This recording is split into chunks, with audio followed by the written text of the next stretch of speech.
Pengertian akan sehat dan sakit dapat berbeda dan berkembang di tiap masa dan wilayah. Begitu pula dalam hal penanganan atas gangguan kesehatan. Dalam sistem pengobatan masa silam, gangguan terhadap fisik kerap dipandang bersumberkan dari hal-hal yang bersifat non-fisik. Dan yang dapat menanggulangi gangguan tersebut bukanlah orang sembarang. Di Barus, suatu negeri kuno yang namanya masyhur dengan komoditas kapur, sang penyembuh tersebut dikenal sebagai Datu.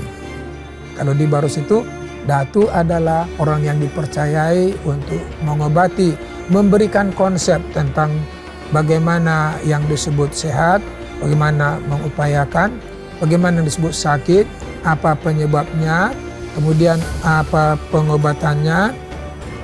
Itulah fungsi Datu. Di masyarakat Barus, penerimaan terhadap Datu itu sebagai penyembuh itu tinggi sekali. Bahkan kalau boleh saya konsepsikan dari pengalaman saya melihat mereka, justru Datu ini adalah pengobat primer. Puskesmas itu pengobatan sekunder. Mengapa? Kalau sakit duluan ke Datu. Baru nanti kalau pada kondisi tertentu itu baru ke puskesmas atau ke dokter atau ke bidan atau ke perawat. Namun ada hal yang menarik. Datu itu orang yang dipentingkan dan juga ditakuti. Dan kalau boleh dihindari. Nah itu. Mengapa?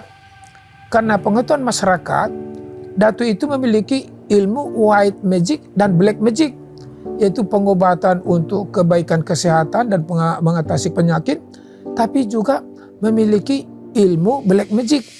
Membuat orang sakit, membuat orang gila, membuat orang keracunan. Lalu waktu saya tanya Datu-Datu, logik juga alasan mereka. Sama kami dengan dokter, Pak. Dokter itu di samping mengobati yang positif, dia harus tahu bagaimana yang disebut racun. Dan bagaimana racun itu berpengaruh. Kalau enggak bagaimana dia mengobati. Tinggal lagi kami tanya pasiennya, apakah yang membuat ini kita jatuhkan sakit kembali atau bagaimana, dimaafkan aja. Umumnya pasien bilang dimaafkan aja Pak, ya sudah. Proses pengobatan yang dilakukan oleh para Datu ini tak lepas dari pengkategorian atas apa yang disebut sakit yang berbeda dengan kategori-kategori medis. Datu itu memiliki 118 kategorisasi penyakit yang tidak sama dengan konvensional medicine. Menurut konsep mereka sendiri kan, 118. Kemudian 48 masalah sosial yang harus diatasi, dicegah kalau tidak menjadi penyakit. Kemudian mereka temukan 300 spesies tumbuhan, jenis tumbuhan yang digunakan untuk itu. Sewaktu saya deretkan ini tumbuhan, 300 ini jenis penyakit, saya bawa ke Bogor di penelitian LIPI. Dianalisa tumbuhan itu, khasiat tumbuhan itu. Ternyata 27% sama khasiat tumbuhan yang mereka gunakan dengan medis konvensional. Jadi 73 berbeda. Dalam menanggulangi gangguan kesehatan seseorang, para Datu menggunakan mekanisme mantra. Mantra merupakan kata-kata berdimensi gaib yang diucapkan untuk menimbulkan efek-efek tertentu pada suatu keadaan. Pemain seperti sirih. Ya, sirih itu kan ada digunakan juga untuk sakit gigi, panas dalam, kan? Di sana juga digunakan. Tapi di Barus itu sirih itu digunakan untuk masalah sosial. Umpamanya kalau ada orang datang karena asik berkelahi dengan suaminya, katanya dia cari sirih yang uratnya sejajar kan.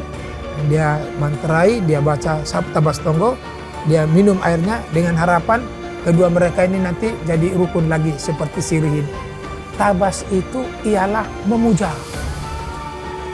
Ya Allah, ya Tuhan, Engkau Maha Hebat, Engkau Maha Penyayang. Sedangkan Tonggo doa. Ya puta debatar mulai jadi sehat Tomasyanu Anda. Tolong mahami, tolonglah kami. Ruhnya, tondina, dagingna, saya hipas somai, sehatkanlah itu. Dan di dalam Islam itu juga, ya Allah ya Tuhan, banyak dosa saya padamu ya Allah sebagai Datu. Kemudian kalau nggak salah saya beribadah juga saya. Mungkin ada sekeping ibadah saya yang bagus menurutmu ya Allah, izinkan saya gunakan yang sekeping yang bagus itu, memohon kepadamu untuk tolong sembuhkan si anu ini melalui obat yang saya berikan. Itu dia. Hanya saja, mantra para Datu Barus tidak berbasiskan pada satu keyakinan saja, tetapi pada banyak agama. Dan pengetahuan para datu ini diikat dalam berbagai pustaha. Pustaha itu menurut saya adalah kumpulan ilmu-ilmu yang diyakini dan yang ditulis oleh para ilmuwan-ilmuwan datu di Barus. Tentu belakangan saya lihat ada persebaran di tempat lain ya. Yang isinya itu ada 2. Satu, tumbaga huling, artinya yaitu tumbaga itu baja, huling itu dinding baja. Tumbaga huling itu isinya 1, bagaimana bermasyarakat. Nah, itu ada istilah dalihan natolu kalau di sana kan.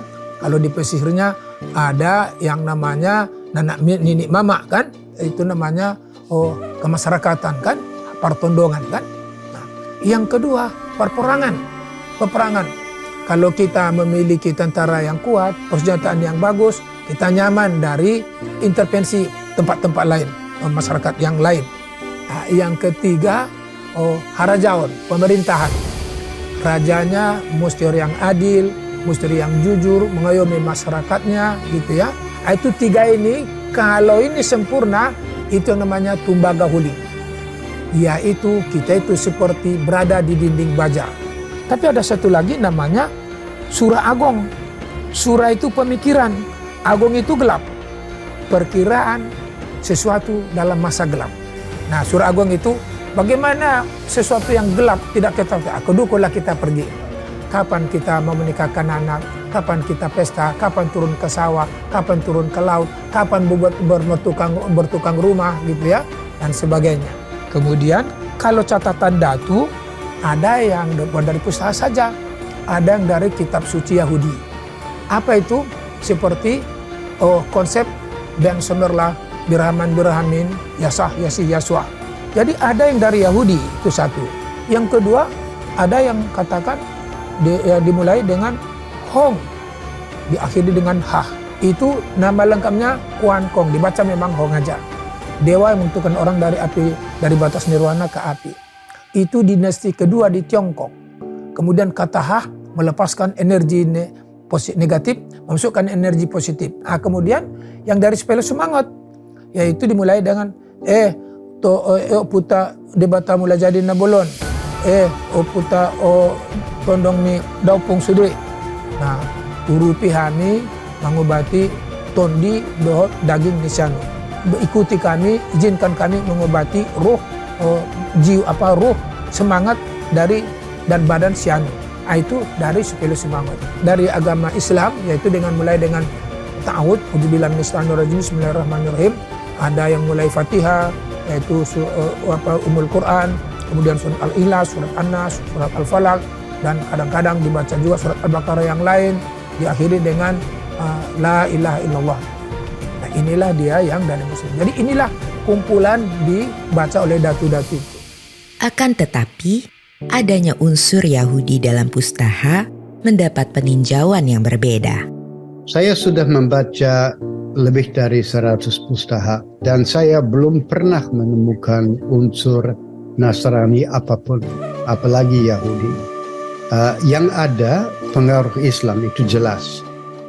Dan itu juga tidak mengherankan mengingat bahwa Tanah Batak itu kan dikelilingi oleh wilayah suku Melayu.